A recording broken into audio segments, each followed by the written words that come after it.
Hello kaiju fans of all kinds, I'm back with another video, and today I'm going to be doing a review of the Bandai Movie Monster series Shin Godzilla Form A.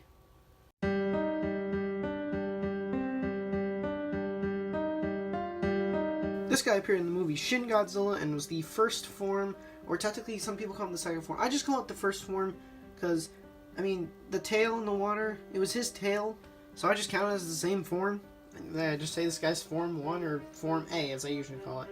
Or Kamada-kun. That's like sort of an unofficial name, just because like he attacked the Kamada district or something. When Shin Godzilla had the forms and they were shown off, people were a little bit mixed on this idea.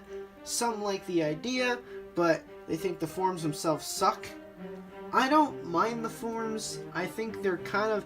I say, like, this guy is goofy looking, but I also say he's scary looking in a Titan kind of way, as in Attack on Titans, or Attack on Titan. Because, I mean, some of the Titans look kind of, they look goofy. They got big, dumb faces, the googly eyes, but they're terrifying. That's kind of what this guy is. He's goofy, but kind of in a terrifying way. Or, I guess, terrifying in kind of a goofy way. Anyways, I'm now just rambling. Let's just get into the review with the tag. For the tag, it's exactly the same as Shin Godzilla Form A's tag, or the final form tag. But the only difference is that on the inside, it has Kamada-kun's, or Shin Godzilla Form A's silhouette. Other than that, it's exactly the same tag. So there's not much to say about it. Moving on to the figure now, with detail. We got his gummy little mouth there, with his teeth nicely detailed there. His gills actually look really good. They did a good job on that. And then here we have his little arm. You can see this is actually where one of the best parts of detail. His arm there is like, it's not formed yet. So I think that's really well done. We have his little chest protrusion there. His spines look really nice, going all the way down his back there.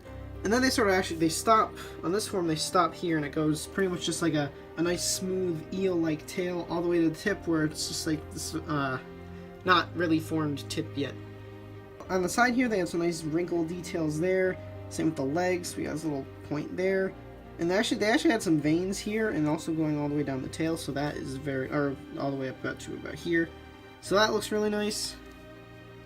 Same with the other side, it goes all the way down to his non-formed tip yet.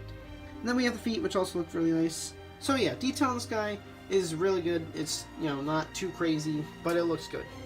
Paint job on this guy, he definitely obviously has a different coloration from the final form, because what we have mostly for the main paint on this guy for the body is tan, like a peach tan color.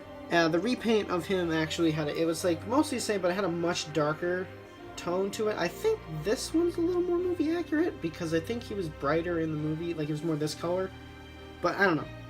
But for other stuff, the paint in the mouth, it's got a pink color to it, which looks really good. For the gums, those soulless eyes have a white, or actually it's more of like a kind of a very light gray with a dark gray pupil in the middle. On the gills here, it's sort of a red color. Looks really good, because in the movie, I don't know if they ever explain why he does this, but he kind of bleeds profusely out the gills. Or at least this form does, but I don't know why.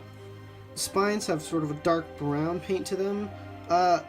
In the inside, they don't really paint the side spikes here. They only paint one side of the spikes, not the one that goes in, so that's pretty lazy, but it's not that big a deal, I guess. Toenails are not painted. They're just the same color as the body. And there's pretty much no paint on the tail, just tan. Which is, I'm pretty sure that's how it was in the movie, so yeah, paint job for this guy, pretty good. Nothing really to say about it again. I think it's pretty movie accurate, so. Moving on to articulation. This guy doesn't have very much. He pretty much can only move his legs. That's all. Then again, that's kind of all there is. You couldn't really move on this guy, so yeah, just the legs. That's it. For size comparison, here we have him compared to two other very goofy-looking monsters with Magajapa from Ultraman Orb and Gubira. Here we have him compared to two articulated figures with the NECA Godzilla 1984 and the NECA Shin Godzilla. I wonder if NECA will ever make a Form A and B of Shin Godzilla. That'd be interesting. And for final size comparison, here we have him compared next to the little Bandai 3-inch candy toy Shin Godzilla Form A and the Bandai Movie Monster Shin Godzilla Form B. And here's a nice shot of them together because they look really cool together. Anyways, that was my review on the Bandai Movie Monster series Shin Godzilla Form A. This is a really good figure, actually. When it comes to other variants of this figure. I already mentioned the repaint for that one Frozen Shin set.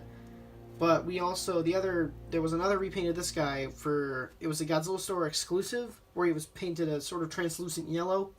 I think it actually just came out, or recently anyways, last month or two. So, yeah, that's about it. There aren't really any other versions of this guy. So, if you want a Shin Godzilla Form A, I'd say go for this one. I wouldn't say go for the Monster Arts, because that's kind of your only other option. I was actually going to get the X Plus originally, but then I was like, $200, that honestly wasn't what I was expecting, so never mind. But, yeah, if you want to get a Shin Godzilla Form A, I'd say go for this one. Or maybe get the Frozen set, I don't know. But I hope you guys enjoyed this video, and I will see you in the next one.